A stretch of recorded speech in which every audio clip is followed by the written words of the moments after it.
We all began with God. I have so many clients coming to me, and on their list of questions is always, where did I come from?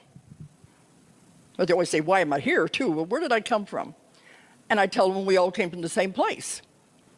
No, I want to know what's my home planet. There's no such thing. We all came from the same place.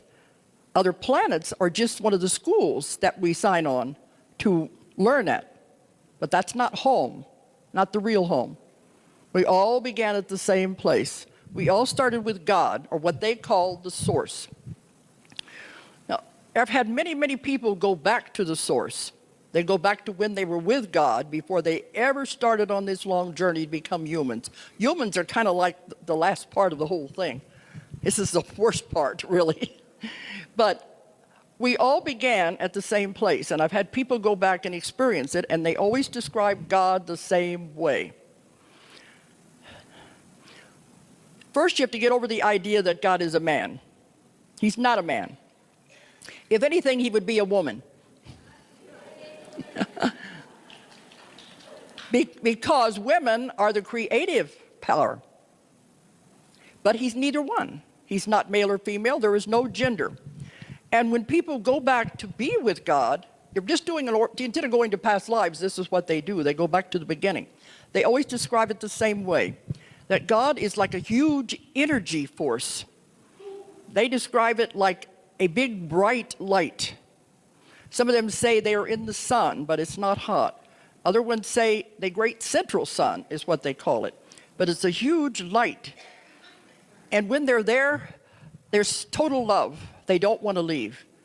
They're all together. Everyone is together, and they all want to stay there. They don't want to leave. It is so much love, and it's so much beauty. And when I've had people go back there, they say, don't wake me up. I want to stay here because it's so beautiful. And afterwards, the ones I work with, they always come through the people I work with, and they said that the person who had the session, they wanted to get a taste of what it was like. It was one of their questions. They wanted to know, what is God really like? They wanted a taste of home. But they said, we can just give her a taste. If we showed her what it was really like, she wouldn't want to return. But you gave her enough so that at least she'd have an idea of what it was like. It's so beautiful and so wonderful. They said, a human being cannot really understand the totality of God, of the source. It is so enormous. They said, our belief in God and our concept of God is like a tiny thread compared to what it really is. We cannot understand the totality of it. Then they said, consider the other people out there who don't even have the metaphysical background. Their concept of God isn't even as big as a tiny thread.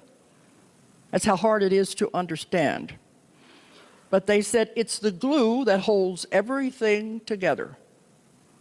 If it were to wink out for a fraction of a second, everything would disintegrate. That's how powerful this is. And I've went into a lot of this in my books, the different versions of the dreamer dreams a dream, life is an illusion.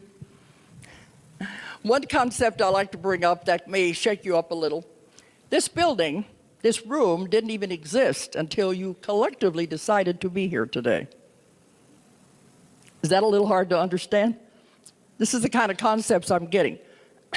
It's the collective consciousness of how it creates. That when we decided to come here, we constructed this thing out of the energy, because everything is energy. And that's how it works. When we all began, we were all part of God. This beautiful light, this huge energy, total love, we all began there.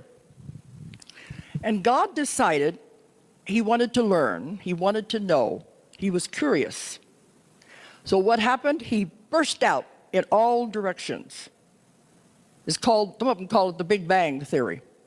And I've had a lot of people argue with me about these things. I'm the reporter, remember, the reporter, the investigator. I report what I get. It burst out in all directions, and when it did, all these tiny sparks flew out in all directions. Some of these sparks became galaxies. Some of them became universes. Many, many of them became your own individual soul. When I take people back in the sessions to find out what you really, really are, all they see is a tiny little spark of light. That's what your soul is, your spirit, a tiny little spark of light. And that's how you all began. You are not a body.